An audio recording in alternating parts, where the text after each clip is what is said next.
Hello everyone.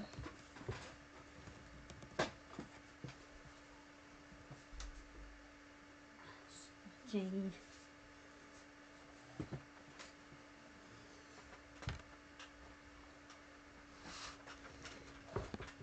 Oh dearie. Then again, could be...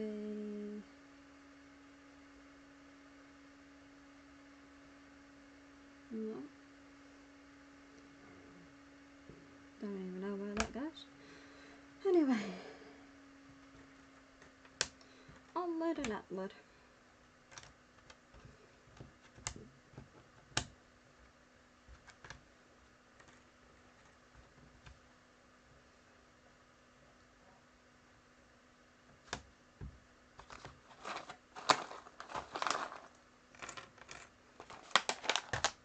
Right, okay, so I'm gonna do obviously part of the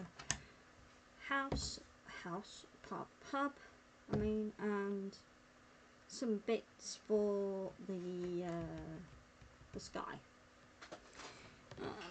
If I can if I get a puzzle with the sky, and it fits, it fits. If you don't, you don't. That's when the joys of the puzzle. And yes, I will be putting on crime scene stuff, so it's just to let me listen through.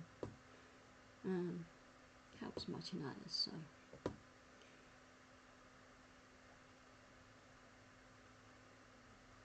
Season 6, episode 1.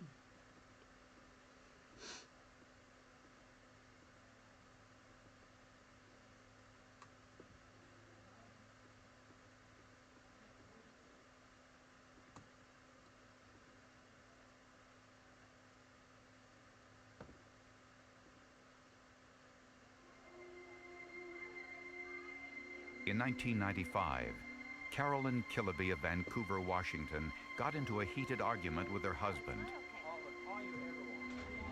She then went to a local bar alone.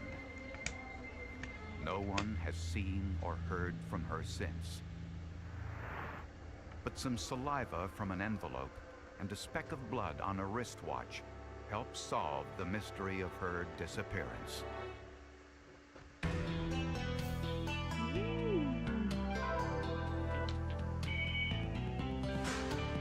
There's been a murder.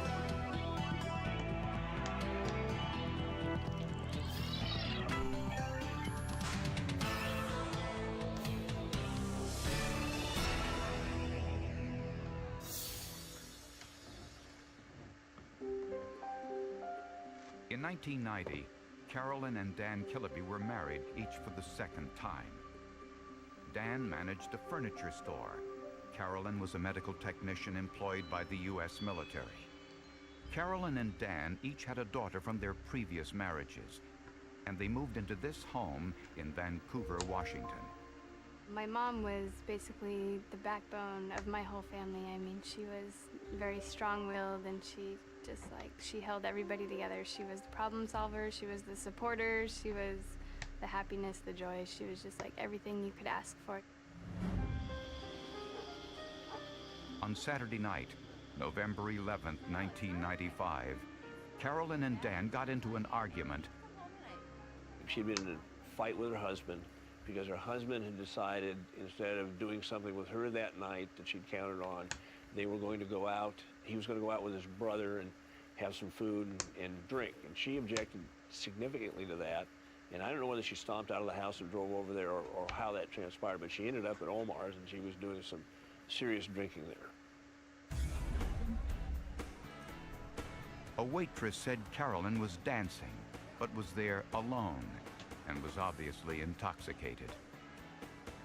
The other indication was that she was alone at the table and that her head was down and that she had her head on the table and was basically passed out at the table, not functioning, not talking to anyone, Very, very clear to everyone in the bar that she was highly intoxicated. That night, around 11 o'clock, witnesses said they saw Carolyn leave the bar, and she was never seen again. I came home Sunday morning and she was gone. The next day, Dan Killaby called police to report Carolyn missing. Family members, friends, and volunteers searched the surrounding area without success.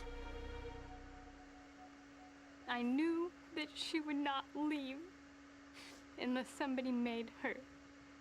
There was no way she would have left us.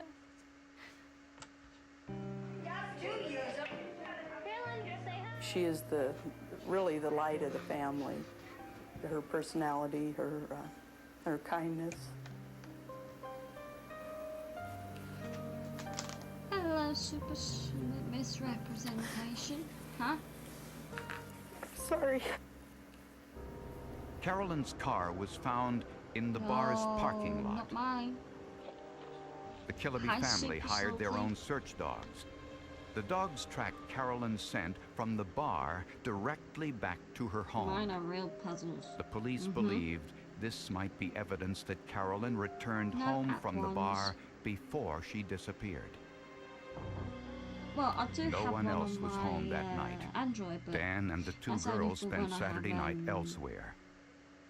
They were concerned appointments about and things like that. whether or not Dan's alibi that he was out drinking with his brother was solid. And I think that they stayed out real late and got real drunk. And so the police were not 100% convinced that that could have been the case. Creating further suspicions was the fact that Carolyn had a $230,000 life insurance policy payable to her husband. I always stood behind Dan. There was no doubt that I could never conceive the idea that he had actually done something like this. Dan Killaby denied any involvement interesting. in his wife's disappearance, but police discovered there were problems in the Be marriage. sure to check out your We found channel. out that it wasn't the perfect marriage by any stretch of the imagination. Very interesting I indeed. think we figured that there were some difficulties and some strains in the marriage.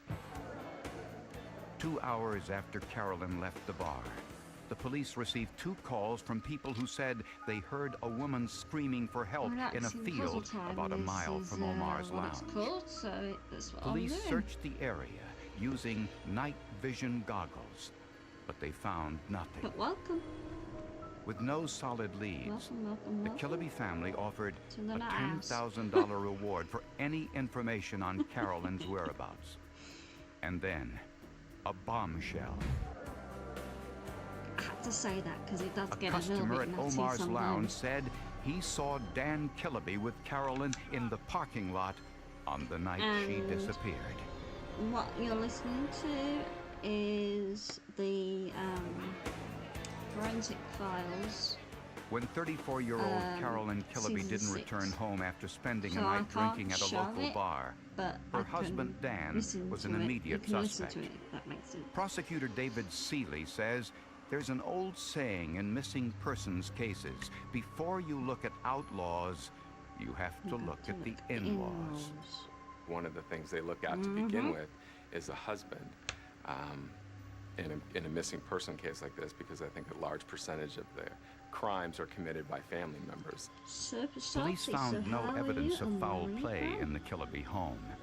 But in Carolyn's bedroom, they found some potent painkillers, Vicodin.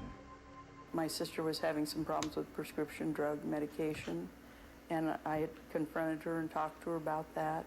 She had acknowledged the problem and was working on that, and the whole family was being supportive of that. My understanding of the mixture of alcohol and Vicodin is it makes you comatose, and that's exactly what happened to Carolyn when she was in the bar. Witnesses at Omar's lounge say that Carolyn passed out at her table. Hey, baby. How you doing? One of the regular customers, Dennis Smith, helped her to her car. What Smith told police was disturbing.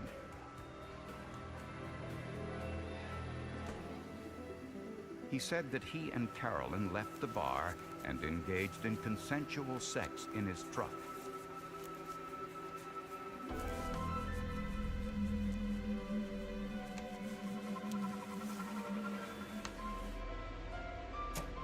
As he walked her to her car, a man approached them, hit Smith with a bat, called Carolyn a bitch, and forced her to leave with him.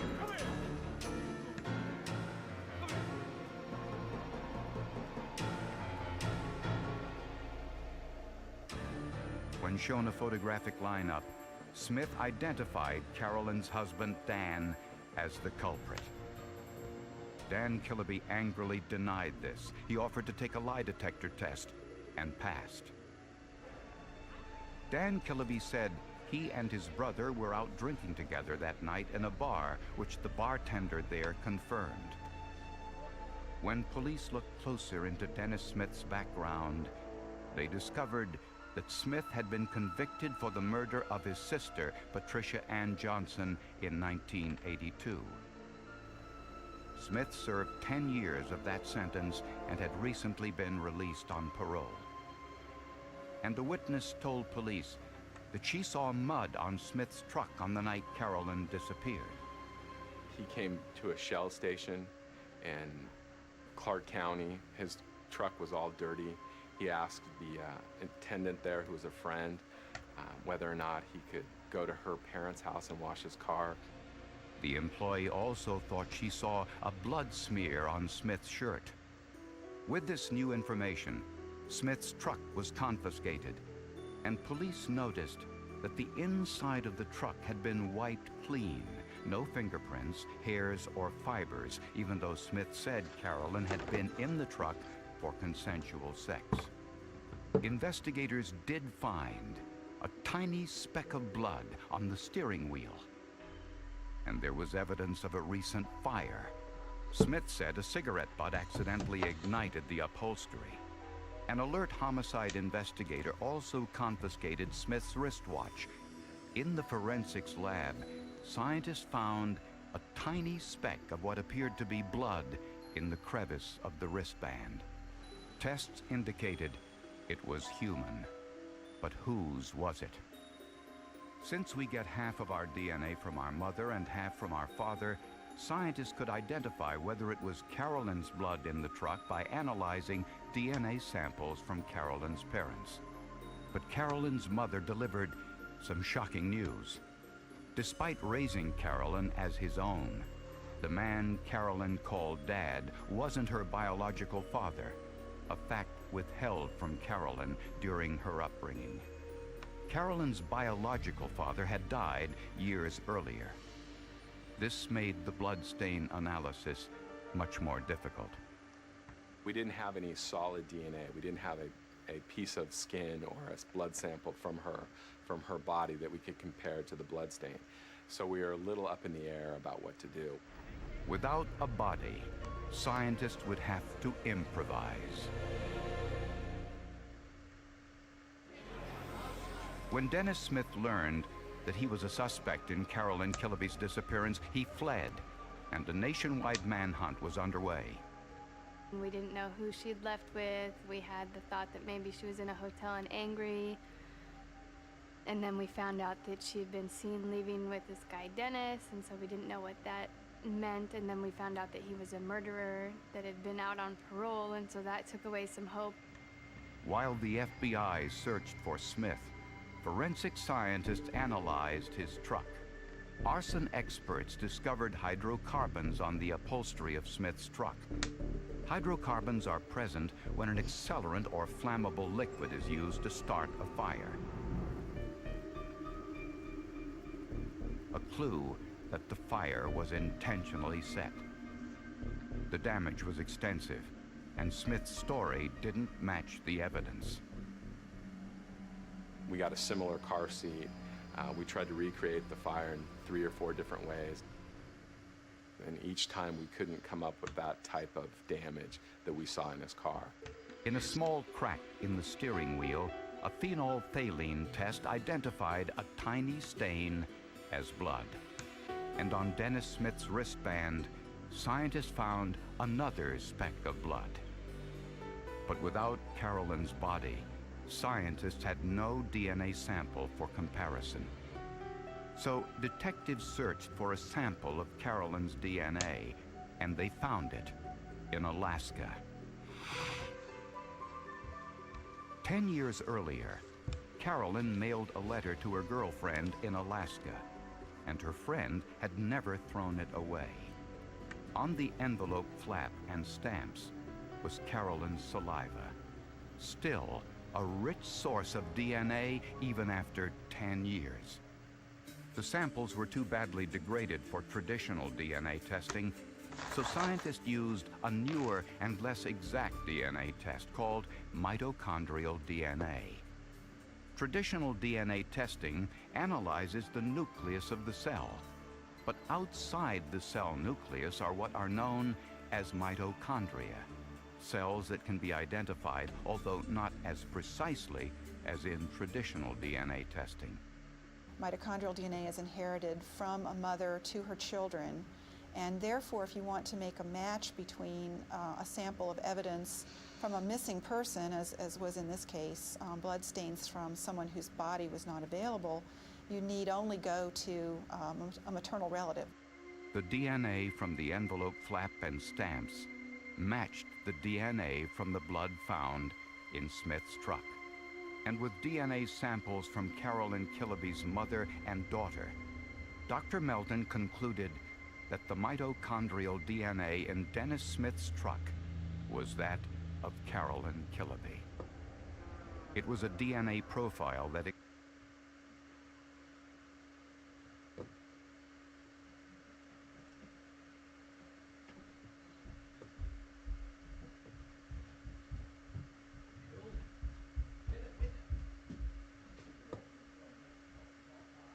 existed in only 1 out of 200,000 Caucasians. Because there was no body found in this case, and I believe the remains of Miss Killaby are still missing, it was very important to place her in the presence of Mr. Smith. And of course, a blood stain on his watch band that comes back to her would be very powerful evidence.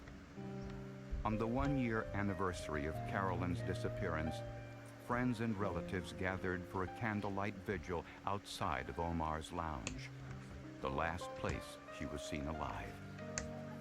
That I'm glad they're here, and I'm glad they want to show that they cared too. For over a year, Dennis Smith had been on the run. Then the television series Unsolved Mysteries profiled the case, asking viewers for help in bringing Smith to justice. 4 days later, an anonymous tip revealed Smith was living in Florida. The trick now was to find him.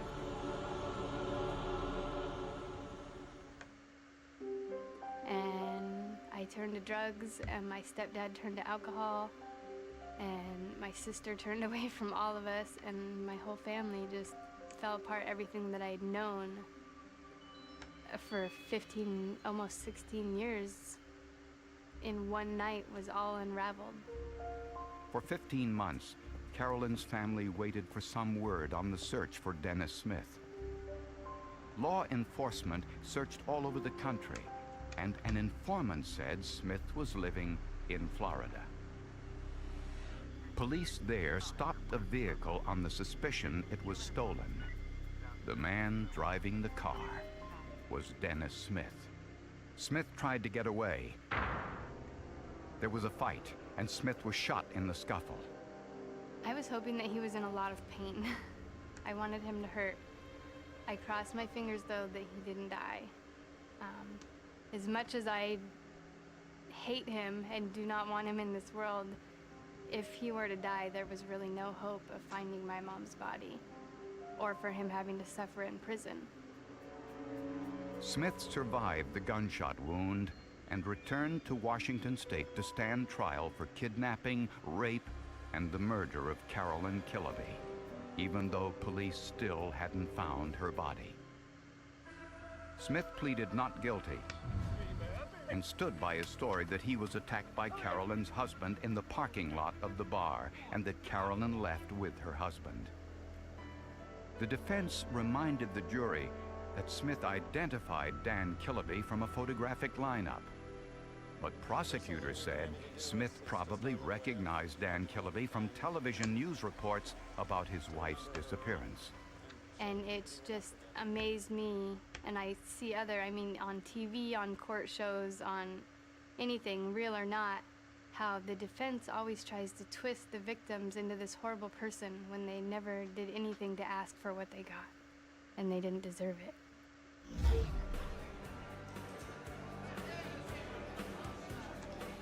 Prosecutors believe that Carolyn Killaby was inebriated in Omar's lounge and that Smith offered to drive her home. Somewhere along the way, Smith raped and murdered Carolyn Killaby in the cab of his truck. Her blood spattered onto the steering wheel, Smith's watch, and probably on the upholstery. Prosecutors suspect that Smith buried Carolyn's body somewhere near Larch Mountain. A few hours later, a gas station attendant said she saw a blood stain on Smith's shirt and that his truck was full of mud.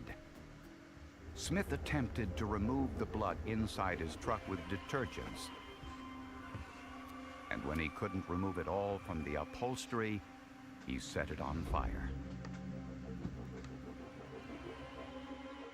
But he missed a tiny speck of blood on his wristband and a tiny speck of blood on the steering wheel. Proof that Carolyn Killaby had been bleeding inside his truck.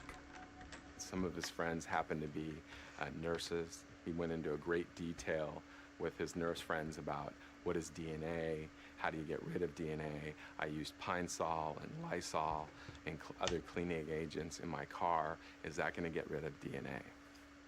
And the nurses said, hey, I don't think so.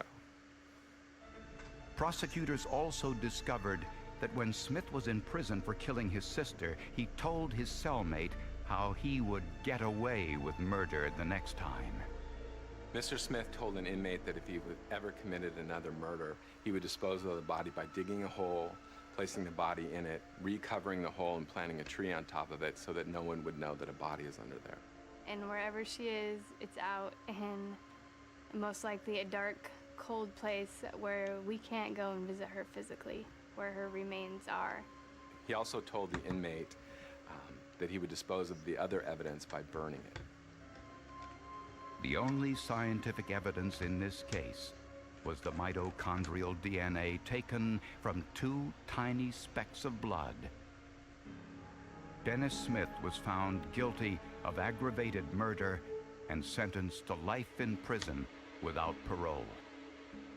After his conviction, Dennis Smith offered to disclose the location of Carolyn's body in return for some Taco Bell burritos and $10,000 in cash. We obviously all know that he knows where the body is, and now he's trying to get something for him when he should do the right thing and give up Carolyn's body to give closure to this family. I think it's pathetic what he's trying to do now. He's not getting any money. He already has more things in prison that we have. I mean, he has free cable, he has free pay-per-view. I mean, I have to pay for my cable, I have to go rent movies, and then he wants extra spending money. I mean, there's no way that I would give him a cent. I wouldn't give him a penny. The Killaby family may never recover Carolyn's body for a proper burial, but they've purchased a burial plot with a headstone anyway. For Carolyn's daughter, Gina, not a day goes by when she doesn't think of her mother. She has this beautiful new granddaughter that she never got the chance to meet and be a grandmother to. But that her granddaughter will always know who she is, and that she will always be a part of this family, and that we love her and miss her very, very much.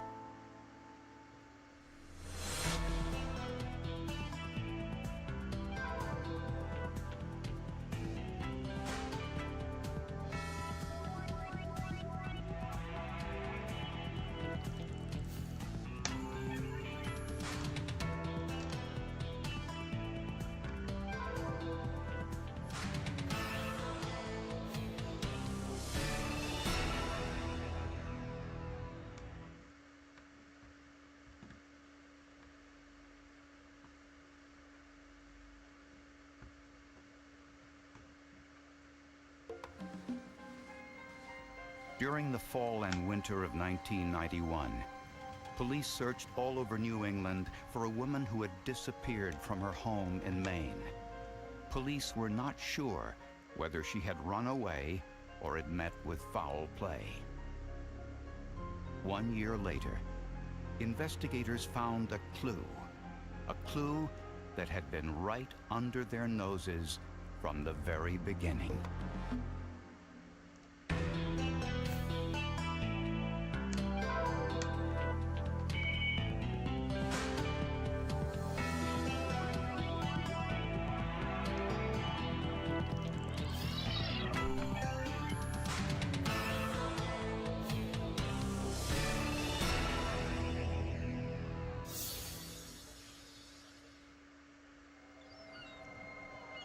Portland, Maine, the largest city in the state, and at one time, its capital.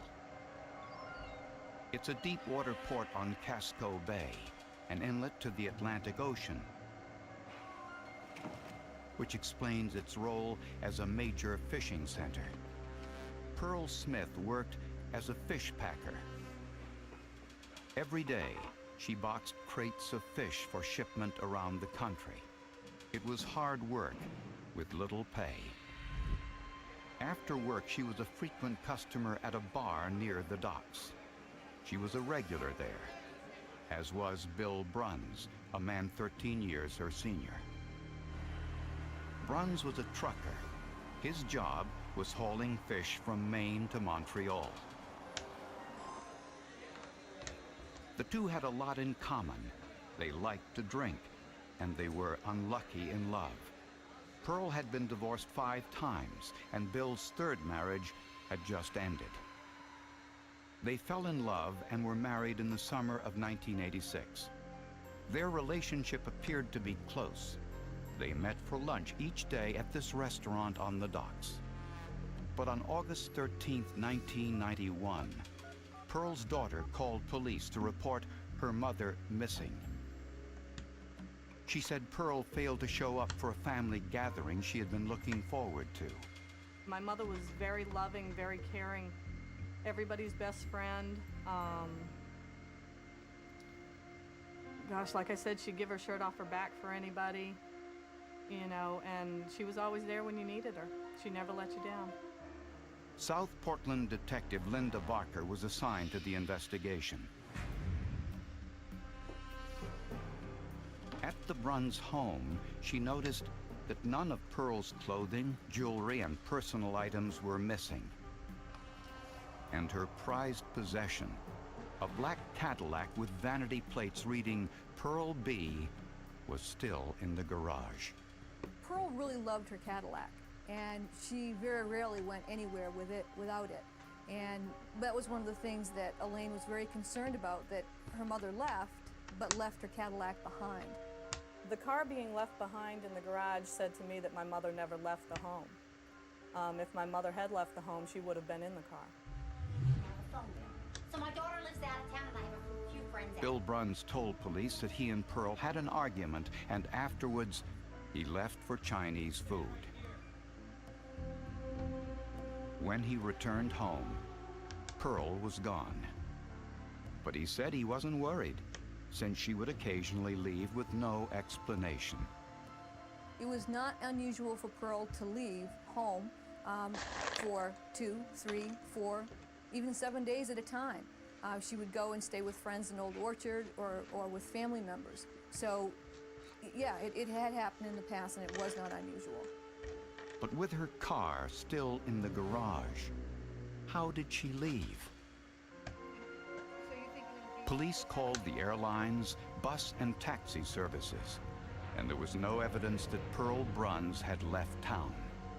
Bill Bruns told police that his wife probably ran off with another man, and the police chief agreed. Chief Swartz did not believe that my mother was a missing person. He believed that she was a drunk who may have possibly ran off with another man. He knew my stepfather, Bill Bruns, personally, and he believed that Bill was not the type of person that would do anything to hurt anybody. And he had made such a statement to Christine Young, the reporter, at one time, He said, she was an alcoholic. She'd been married 6 or 7 times. She probably ran off with one of her ex-husbands. I said, well, what about her current husband? Could he be involved? He goes, nah, I've known him for 20 years. Couldn't be him.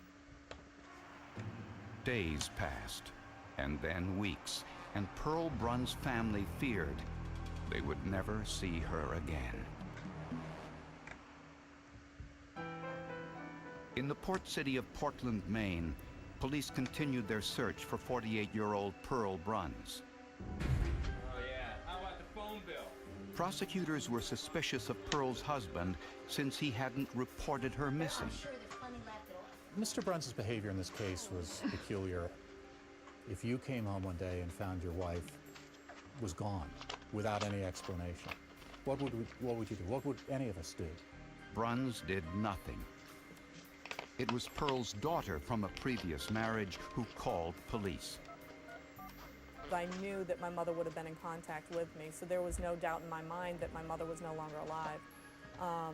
My mother was the type of person that would have gone to great lengths just to be able to contact me or my daughter. Pearl's suitcase was found partially packed on her bed with high-velocity impact blood spatter on it, consistent with a striking blow to the head. The blood that was on the suitcase, there was a high velocity blood spatter, low velocity, but also smears of blood on the suitcase, indicating that the blood came either from cast off of some kind or possibly during a struggle, somebody struck with a weapon of some kind. In the days before her disappearance, Pearl Brun spent an increasing amount of time in her favorite bar. She told friends that she and Bill were fighting mostly about money and that she was depressed. Please help you. Once news of Pearl's disappearance hit the local media, tips poured into the police. One of Pearl's friends said he thought he saw her walking along the docks late at night, but none of the tips panned out. The case stalled until 6 weeks later, when a hiker on the Appalachian Trail 200 miles away in New Hampshire found Pearl Bruns' purse.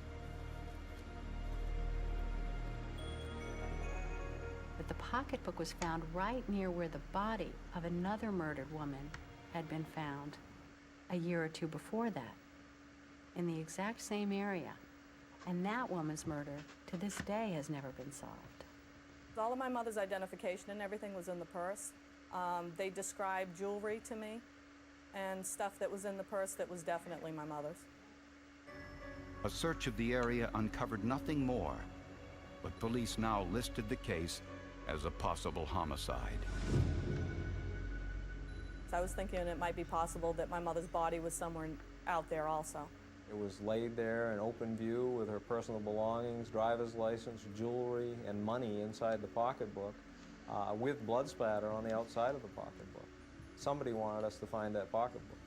Meanwhile, Detective Barker went back to the Bruns' home to question Bill Bruns further. When she entered the Bruns' home, she noticed something new. I remarked to Bill Bruns, gee, Bill, you've got new carpet. And he denied that. He said, no, this is the same carpet. And I said, well, you've had the carpet cleaned. And he said, no, I didn't have it cleaned. He said, I just sprinkled it with this rug refreshener and vacuumed it. And I was really astounded because it was sparkling clean. Neighbors said they saw Bill Bruns struggling to get a carpet steam cleaner into his house. Why would Bruns lie to police about shampooing his carpet? Pearl's daughter confronted her stepfather with her suspicions. I sat down with Bill one day at the kitchen table, and I spoke with him, and I told him, you know, Bill, you're the last one that saw my mother. You're the only one that would know what happened to her. And he just kind of sat there and looked at me and never said a word. Police used cadaver dogs to search the Bruns' home. The dogs are trained with a chemical formula called pseudocorpse, which mimics the smell of decaying flesh. Trained dogs will lie down when they detect the smell of a body. When Dr. Edward David led his dog Ray through the home, the dog headed immediately to the basement. I could tell by the dog's attitude, by that I mean the position of the tail, the ears, that the dog was scenting. And the dog then circled around the crawl space several times, and then near the entrance to the crawl space, the dog lay down. Detectives began to excavate the area identified by the dog, confident that the mystery of Pearl Brunn's disappearance had finally been solved. But to their astonishment, they found nothing.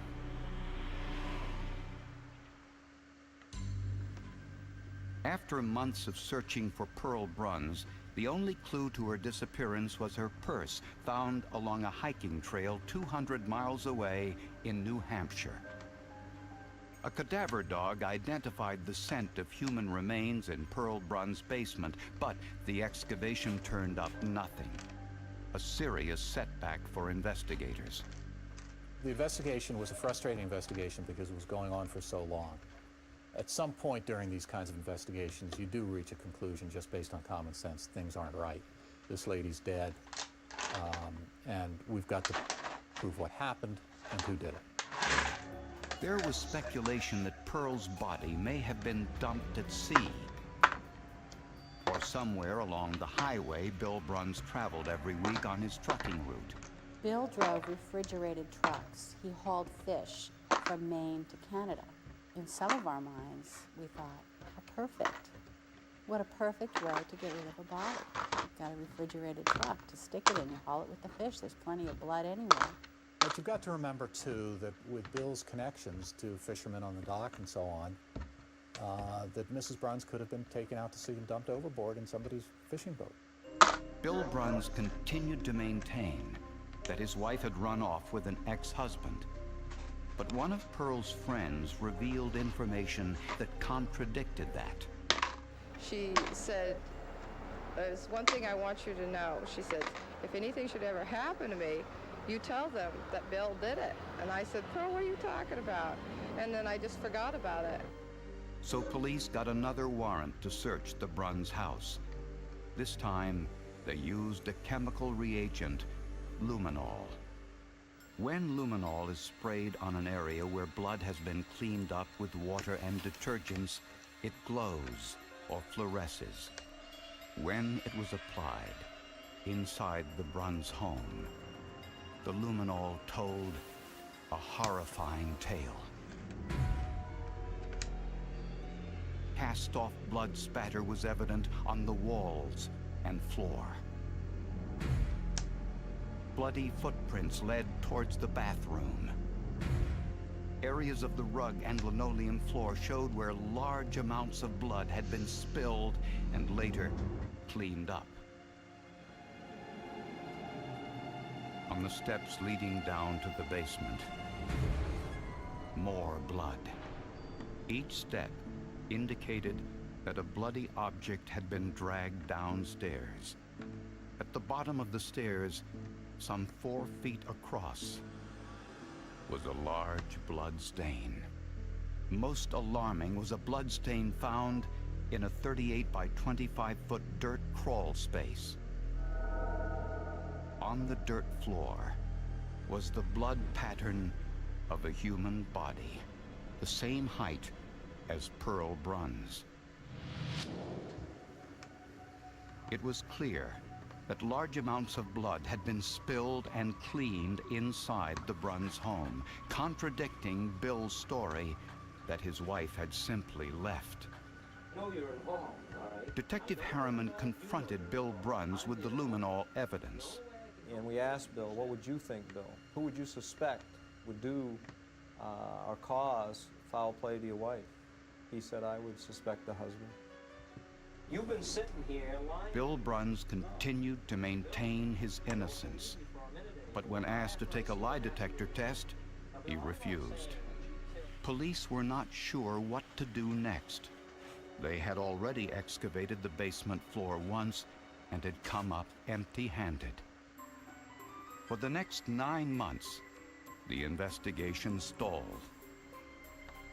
Until police learned of a new forensic tool, one they hoped would lead them to Pearl Brunn's body. Despite 3 separate searches and a prior excavation of the Brunn's basement, police were still convinced that the basement held the key to Pearl Brunn's disappearance. We couldn't give up on the fact that there may be evidence down there, but to dig this entire basement by hand was virtually impossible. Detective Harriman then learned about a new forensic tool called ground-penetrating radar. He called Harding ESE, a local environmental engineering firm who had the equipment.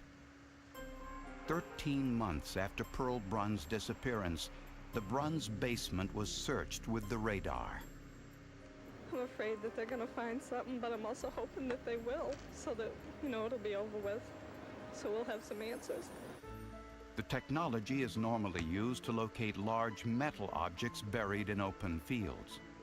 The GPR unit sends high-frequency radio waves into the ground. When the signals hit an obstruction, a buried storage tank for instance, the signal is reflected back up to the unit. But looking for a body created problems. The human body obviously made up of primarily water, fatty tissues, flesh, bone. And in my experience, especially with this particular survey, is that the human body apparently did not conduct radio wave energy very well. In the Brunn's basement, the radar detected a consistent reflection just 3 feet below the surface. A preliminary excavation revealed rust-colored oxidized sand. But there was another area that showed no reflection. There was an area of whiteout on the record.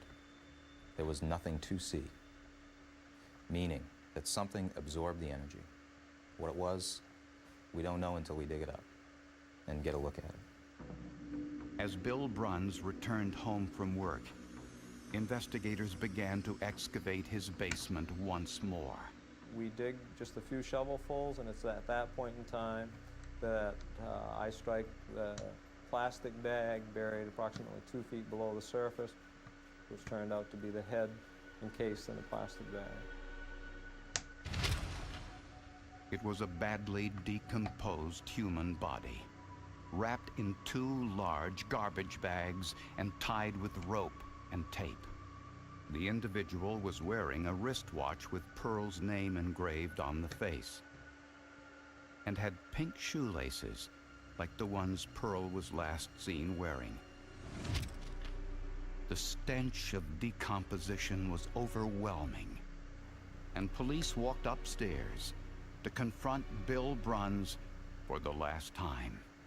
Bill is sitting upstairs in his home in the kitchen area. He's eating a plate of spaghetti for supper at around 6 o'clock in the evening. We walk through the door, advise Bill, "You're under arrest, Bill, for the murder of your wife." And the detective walks up to him and says, "Bill, come on, we're going." And Bill says, "Why?" He says, "You're under arrest, Bill." And Bruns says, "For what?" And he says, "Murder, Bill." Bill says, "Murder? That's a pretty strong word." And Pat goes, "Bill, that's a pretty strong smell." When they unearthed the body, you could smell the stench for miles. And he's upstairs in the house eating spaghetti, and when they come up to arrest him, he asked if he could finish his dinner before they took him away. So it just kind of shows, what a sick individual he was. Bill Bruns was arrested and charged with murder. X-rays showed 3 fractures to the left side of Pearl's face, but the skin was not torn, an indication that Pearl was struck with a fist. What do you think you're doing? I'm getting out of here. You're not going anyplace. Prosecutors believe that on August 11th, Bill and Pearl argued about money, and the fight became physical. He struck her 3 times with enough force that the cast-off blood spatter landed on Pearl's suitcase, on the wall, and on the floor.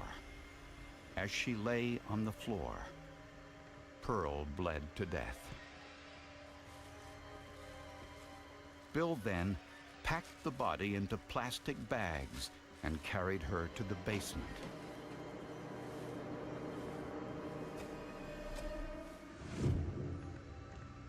The luminol revealed the path clearly and shows where her body lay as he dug the grave.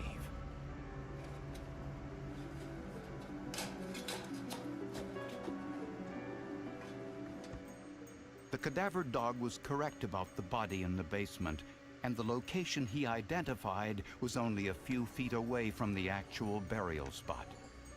Police believe that in an attempt to throw off the investigation, Bill Bruns took Pearl's purse and left it 200 miles away on a hiking trail in New Hampshire.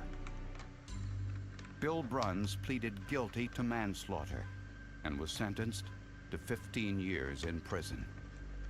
Without developments in forensic science, such as luminol, ground-penetrating radar, which were used to great effect in this case, I think it is highly likely that Bill Bruns would have gotten away with murder. Ironically, during the autopsy on Pearl Bruns' body, the pathologist found that she had terminal cancer and would have lived only another 6 months. If he had just been patient, my mother would have died of natural causes anyway, and he wouldn't be sitting in jail now. And I just see it as my mother getting the last laugh on him because, like I said, if he had just been patient, she would have died on her own.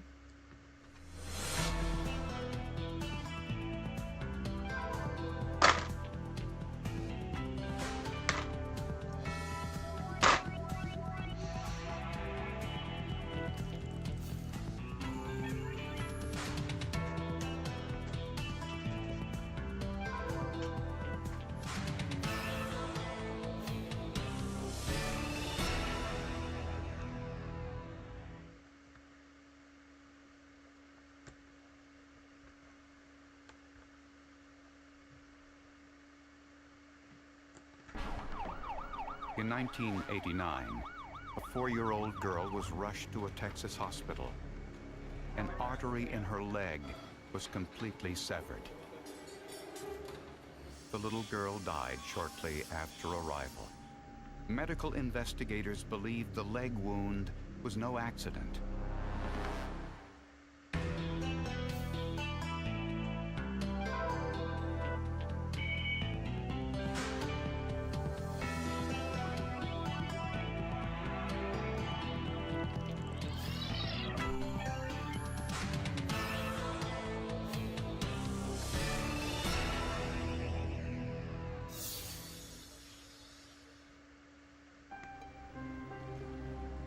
Emory, Texas is a small farming community about 90 miles east of Dallas.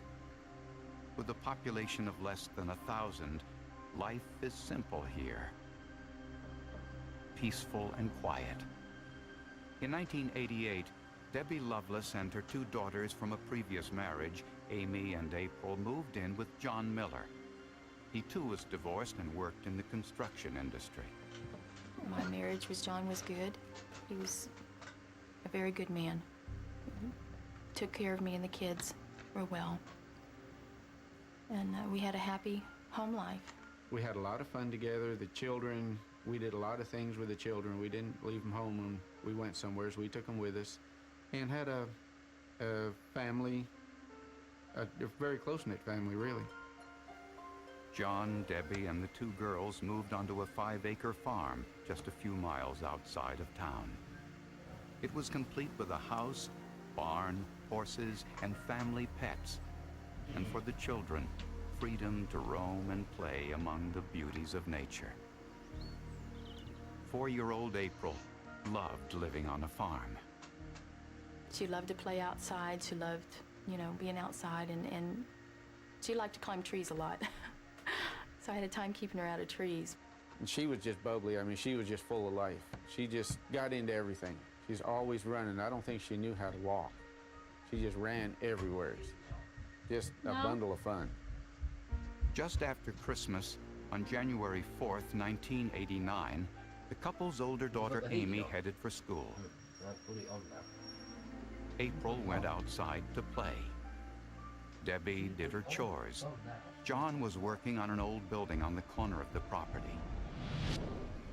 Around noon, Debbie called for April to come home for lunch, but there was no response. Then John came running towards the house carrying April, who was bleeding profusely from a severe leg wound. She didn't have any clothes on. And I couldn't do anything but scream.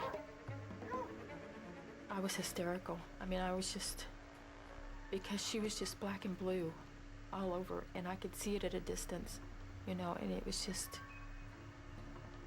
it was horrible. Her right leg fell open and there was a large gash in it all the way to the bone. I knew that this was a serious, very serious wound. When she had already bled out, she has a very small amount of time in which to get help and survive. Even though John was a trained paramedic, there was little he could do. April had lost too much blood. The 4 by 6 inch gash in April's leg had torn away a large portion of her femoral artery. It was just that, it was like that whole section of her leg was just gone.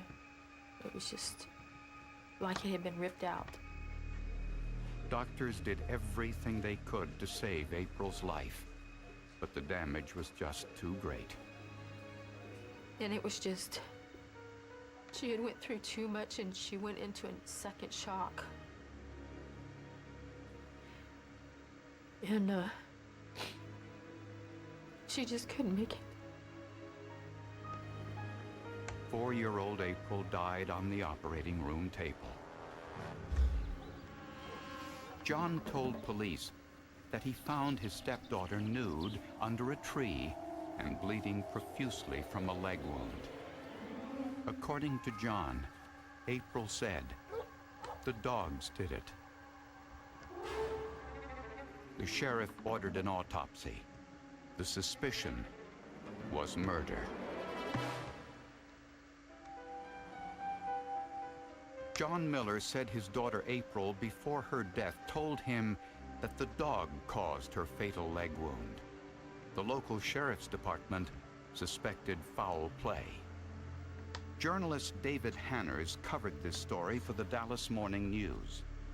They had a dead child on their hands, so they needed to investigate it, and I think their immediate thinking was someone killed her.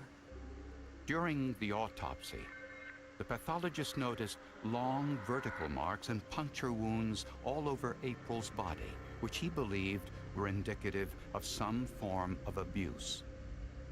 And he saw no indication that April's leg wound was caused by a dog, since the wound did not have the jagged edges often seen in animal bites.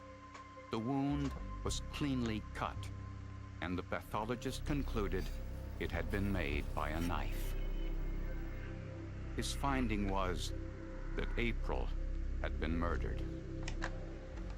As John and Debbie returned from April's funeral service, they faced a full-scale investigation.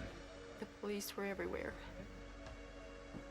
I don't know exactly how many, but there was people everywhere, walking everywhere and going through the house and walking everywhere outside. I said, you know, what's going on? You know, what are you doing? And they told me then that it was a investigation, you know, into the death of April.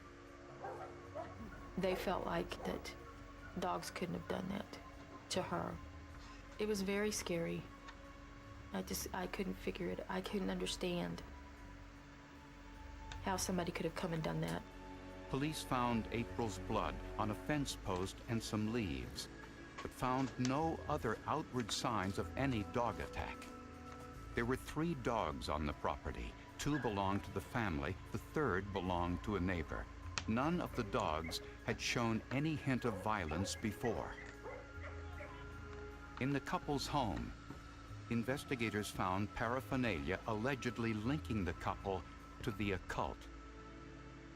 They thought maybe the cutting of April's leg was a bloodletting ceremony for a cult, and that's why she died, or that's why this was done. And that was one theory that they investigated heavily.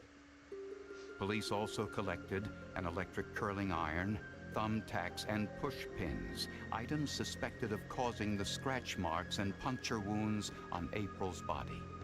Next, they asked the couple repeatedly for the knife. We were grilled for hours about the knife that was supposedly had made the cut on her leg. Did I have the knife? Where was it? John's hunting knife was confiscated, and all of the items were sent to the crime lab for analysis. A presumptive test showed possible signs of blood on the knife. And with that finding, John Miller and Debbie Lovelace were charged with murder. The visions that it evoked are just horrendous, of them holding this little girl down, gashing her leg with this knife, I mean, cutting out a large chunk of skin and artery with this knife, and then whacking her repeatedly with this curling iron, and then sticking little push pins in her. John and Debbie were both given lie detector tests. Debbie passed, but John did not. The state police and local police held the polygraph against us, saying, well, you flunked it, so you must have done it. He had failed it, and I couldn't understand. I'd never seen any kind of violence, any kind of anything out of John, and these police officers were telling me that he did this. I couldn't understand it. It made no sense to me. So then I did question, and tried to figure out why. At the trial, John and Debbie were represented by court-appointed attorneys. One of the lawyers did not want to use the dog attack story as a defense. The other lawyer came in and said, look, we can't pursue the dog attack. He said the DA threatened us that he could just blow us out of the water. There's nothing there to show dog attack, so basically I have nothing to fight with. Prosecutors portrayed John as the enraged stepfather who got angry with April, lost his temper, and abused and murdered her. Debbie was portrayed as a battered wife, too afraid of her husband to do anything about it. Submitted into evidence was the autopsy report that April had been murdered, and the items from the couple's home which were suspected of causing the wounds. If you're sitting there listening to them lay out this theory of how they think this crime occurred, I mean, it's a horrendous case. It's horrible to think of them, holding this little girl down and doing this stuff to her. John's court-appointed attorney, Paul Chitwood, asked the judge for more time to interview prosecution witnesses, and he also requested funds to hire his own forensic expert. Both requests were denied. A defense chemist testified that the original test on John's hunting knife, which found blood, was presumptive. Further testing on the knife showed it wasn't human blood. And no blood was found on the curling iron, the push pins, or thumbtacks. The possibility of a dog attack was never presented to the jury. In final arguments, one of the defense lawyers admits it was murder, admits that April was murdered by someone, says, she was murdered. I don't know who did it, but the state hasn't proved my client is the one who did it. The jury found both John and Debbie guilty of murder and sentenced them to life in prison. The first time that steel door clanged behind me, there is no sound that you've ever heard that sounds like that. It has a distinct sound that will just make your hair stand on end. You know that's not going to open again. I couldn't close my eyes and see anything except for the way she was when we found her and the way she looked when she died. I didn't sleep for a long time. I thought I was going to be there for the rest of my life. I had started fighting the day I got in. I had already written to Centurion Ministries, I'd written to the governor, I'd written to the lieutenant governor, I'd written to congressmen.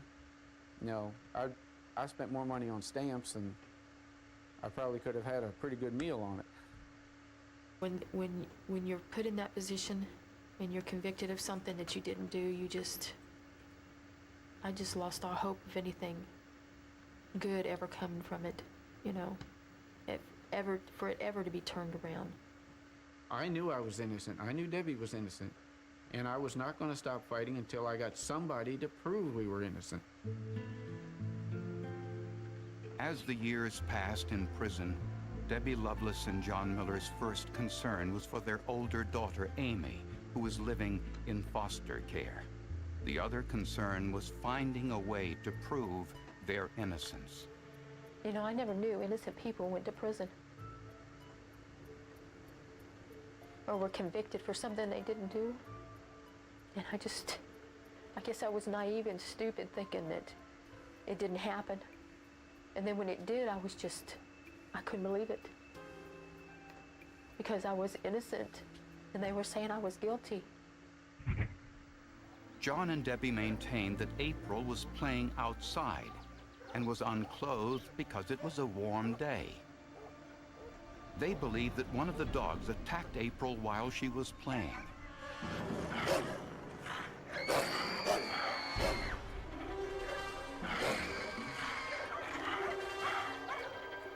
At lunchtime, when they were looking for April, they saw the dogs were agitated. When John followed them into the woods, he found April bleeding profusely from a leg wound.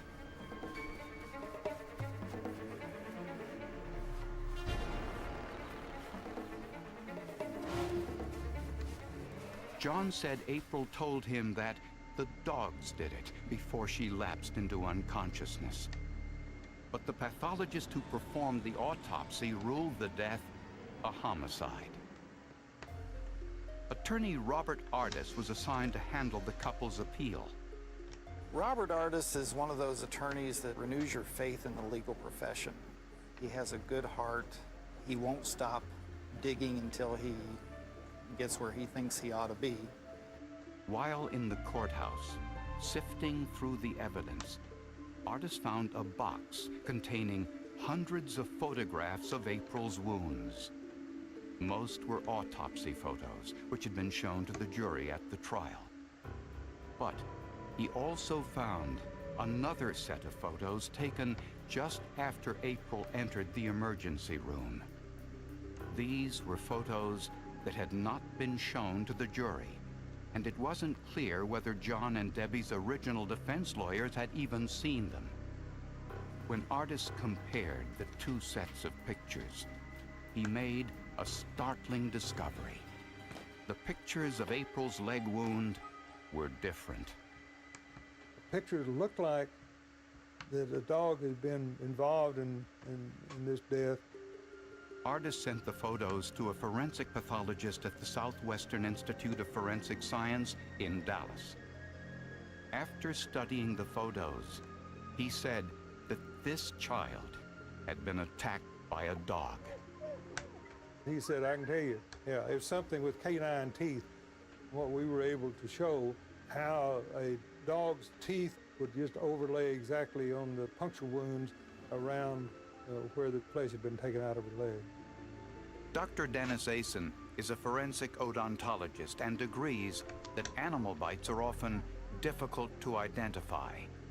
He says that many animal bites don't look like bite wounds at all because animals often tear the flesh rather than biting it. When you have an injury pattern to determine whether it's a bite mark or not, you need to look at the entire situation to see what other clues and evidence there might be. Is this truly a bite mark or not? But if dogs had caused April's leg wound, why didn't the original pathologist see this? The answer was obvious. The wound looked different at the autopsy because it had been cleaned and trimmed with a scalpel while the surgeon attempted to repair the wound and save April's life. When you go into surgery, the wound in this particular instance was very jagged, very uneven, and the surgeon, using a scalpel, will go in and clean the wound up, and they will peel back and get back into fresh tissue there. And the new team of pathologists noted that many of the scratch marks on April's back consisted of 4 parallel lines. Lines corresponding with the 4 nails of a dog's forefeet. Here was a paw print. Here was another paw print. I'm told that as long as the person is alive, those particular bruises that had the print of a paw there would not show up. But when she was on her back in the operating room and died on the operating table, then the blood puddled in those places, and it made it very apparent when you looked at them that here was a paw print. There was now hope for a new trial.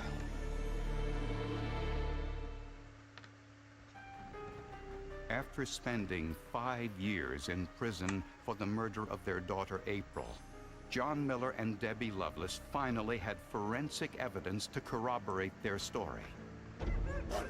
That one of the dogs on their property had attacked and killed April. Their new attorney, Robert Ardis, also uncovered a written deposition from a woman who had witnessed the dogs on John and Debbie's farm attack 3 different people on 3 separate occasions. She pointed this out to the sheriff. So the sheriff said, oh, they were just playing. But the woman wasn't called to testify at the original trial. Armed with this new evidence, Ardis requested a new trial. His argument that John Miller and Debbie Loveless did not have adequate counsel at their original trial. Ironically, John Miller's original defense attorney, Paul Chitwood, agreed. Well, he was pissed off. Nobody likes to be told that they did a bad job officially, and if ineffectiveness of counsel basically says that. Although Paul Chitwood is now deceased, he testified on behalf of John and Debbie at a pretrial hearing, reminding the court he requested and was denied access to the prosecution witnesses before the trial, and was denied funds to hire an independent forensic expert to analyze the evidence. He had always felt that they were not guilty of the crime they were charged with. The prosecutor's office would not comment on the allegation that some of the photographs in this case might have been withheld from the original defense team. In 1993, a judge dismissed the case against John Miller and Debbie Loveless, citing overwhelming evidence in the couple's favor. After 5 long years, they were finally released from prison. It was a very poor investigation by law enforcement. They didn't buy the dog attack theory. They didn't look into it. I couldn't believe it. It was scary because I had been this place for almost 5 years, you know, and I can't even explain it. I don't think there's words to happiness that I was going home and I was going to see Amy. The stress and strains of incarceration took its toll. After they were released from prison, Debbie and John separated. I lost 5 years with my son and with Amy and with Debbie. You know, they were gone. Debbie was gone. She'd found somebody else, you know, because of trying to get help, and she was gone. So as far, yes, I was walking out of prison, but my life had basically been destroyed already. Yeah, A bad investigation, aided by bad science, really was kind of frightening to me. This could have happened to you know, any of us. Just the injustice of everything that was done. You know, how they crucified us for something that we didn't do. And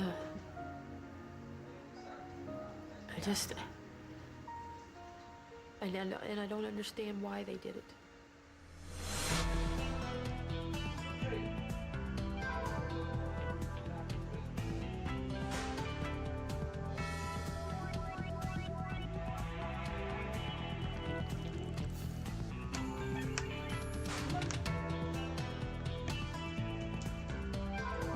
just waiting for that case to arrive.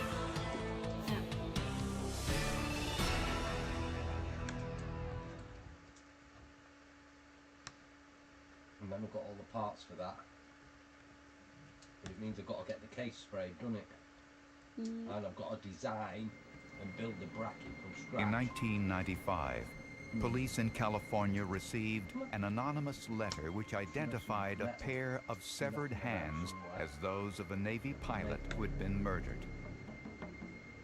The letter described the murder in gruesome detail. Investigators searched for some clue to the identity of the author and the killer. That's it. That was all of it. That's it. Come on. Yeah.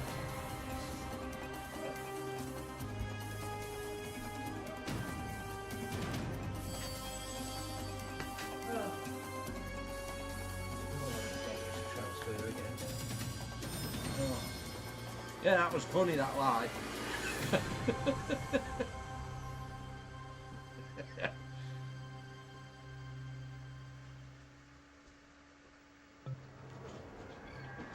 San Diego, the second largest city in California, its bay is one of the finest natural harbors in the world and is home to one of the largest naval bases in the country. No sure, did she say she was going to like... I don't know.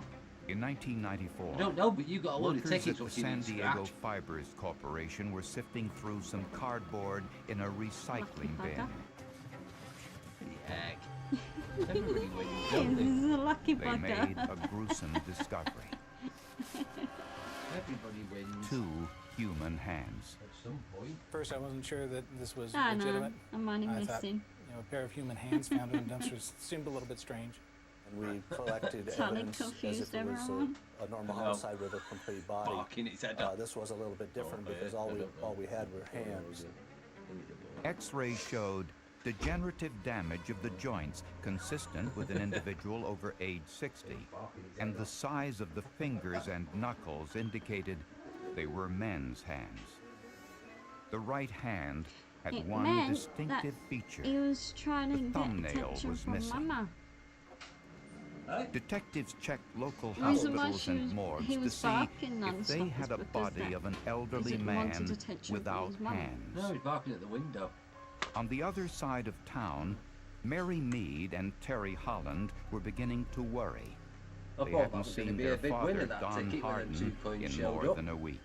And I called everybody that I could possibly get a hold of. Have you seen him? Have you heard from him? Nobody had heard anything. So that's at the point where I really got scared because I thought, where would he have gone? It's very hard to explain. You go through Even if it was 100, I scared, would have donated back anyway. and then almost an anger, and then worry. When police learned that Don Harden was missing the thumbnail of his right was it hand, donated to last week? they See knew what was, didn't it? immediately, and a fingerprint analysis confirmed that the that's- hands were that's those $18 of they donated back this 74-year-old week. retired Navy pilot Don Harden. It's a shock. I felt that we were in some badly produced police story from TV. I mean, this doesn't happen in real life, and it just really threw us for a loop. When homicide detectives searched Don Harden's home, they found evidence of robbery. The television, VCR, and microwave What are you oven up to? were all missing.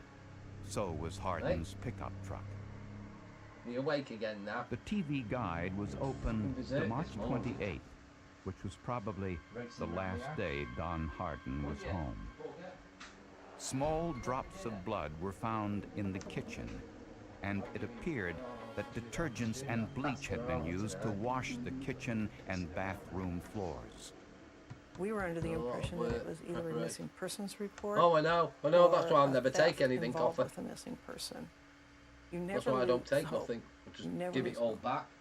Don Harden was a We'll do the widower same on who had honey moved to bees as San well. Diego We a few haven't years really earlier to be near his daughters. Taking anything off them, have I? Neighbors described Harden as think I won ornery and $15 on difficult, there once, didn't I? but his daughters remembered him as a loving father.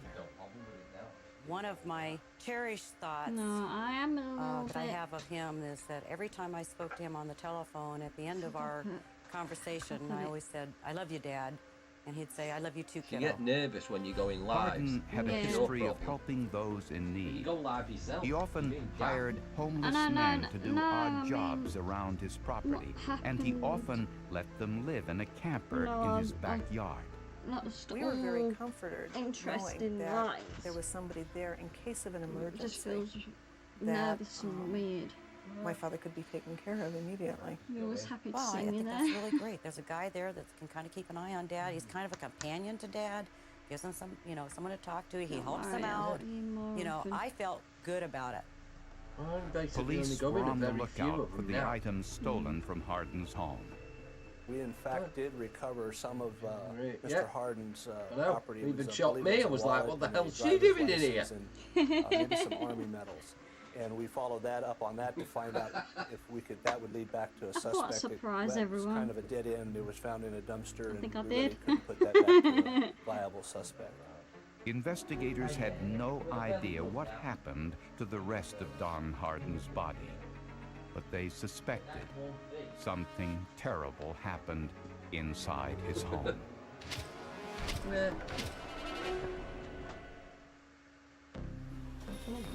A pair of severed hands found at a San Diego recycling plant were identified as those of 74-year-old Don Hardin, a retired Navy pilot. A search of Hardin's home revealed evidence of burglary and violence. We were in the kitchen, the edge and the of the kitchen roof. floor had a fine white powdery substance unevenly applied over the whole floor. It was pretty obvious that some cleanser had been used to clean the floor up. We noticed that there were blood spots throughout the carpet, which led from the kitchen around through the living room and towards the bathroom. Behind the hamper, detectives found a blood stain and some human tissue inside the heating grate. To find out whether blood had been cleaned up, detectives administered luminol, a chemical which fluoresces when it comes into contact with the iron component of blood, even after it has been removed with water and detergents. When you spray luminol, it doesn't really hurt the blood itself. It helps you find it, so it doesn't compromise the evidence. It just helps you locate the evidence. It helps you find a scenario as far as what happened. I watch itching to scratch. Sometimes it's they say a tool hello, that we sometimes they use. don't. After spraying the luminol, the lights are extinguished, and the camera with high-speed film captures the images.